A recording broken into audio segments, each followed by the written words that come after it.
మన హైదరాబాద్ మూలాలున్న ఓ అమ్మాయి అమెరికన్ రాజకీయాల్లో చరిత్ర సృష్టించింది. వర్జీనియా లెఫ్టినెంట్ గవర్నర్ గా డెమోక్రాట్ నాయకురాలు గజాలా హష్మి విజయం సాధించారు.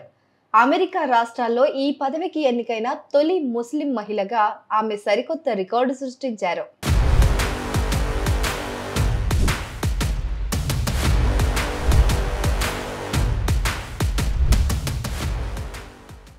గజాలా హష్మి 1964లో హైదరాబాద్ లో పుట్టారు. చిన్నప్పుడు మలక్పేట్లోని తన అమ్మమ్మ ఇంట్లోనే కొంతకాలం ఉన్నారు. ఆమె తాతగారు ఉమ్మడి ఆంధ్రప్రదేశ్ ప్రభుత్వంలో ఆర్థిక విభాగంలో పనిచేశారట. అయితే 4 ఏళ్ల చిన్న వయసులోనే తన తల్లి సోదరుతో కలిసి ఆమె అమెరికాలోని జార్జియాకు వెళ్లి అక్కడే సెటిల్ అయిపోయారు. చదువుల్లో గజాలా ఎప్పుడూ టాపరేనట.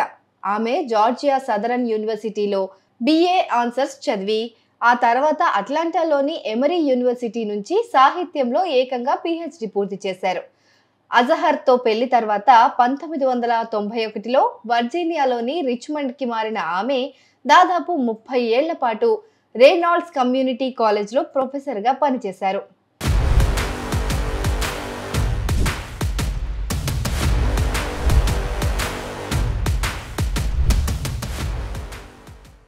ప్రొఫెసర్ ఉద్యోగాన్ని వదిలి గజాలా 2019లో తొలిసారిగా డెమోక్రటిక్ పార్టీ తరఫున అమెరికా ఎన్నికల్లో గెలిచి వర్జీనియా సెనేట్లో అడుగుపెట్టారు.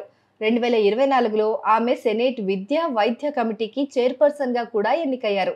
ఇప్పుడు ఏకంగా వర్జీనియా లెఫ్టినెంట్ గవర్నర్ గా గెలిచి అమెరికన్ రాజకీయాల్లో తొలి ముస్లిం మహిళా లెఫ్టినెంట్ గవర్నర్ గా సరికొత్త రికార్డ్ సృష్టించారు.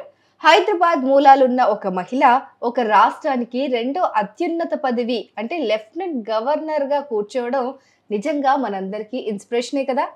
గజాలా హష్మి విజయం అనేది అమెరికాలో భారతీయ సంతతికి ఉన్న బలం ఎంతటితో మరోసారి నిరూపించింది.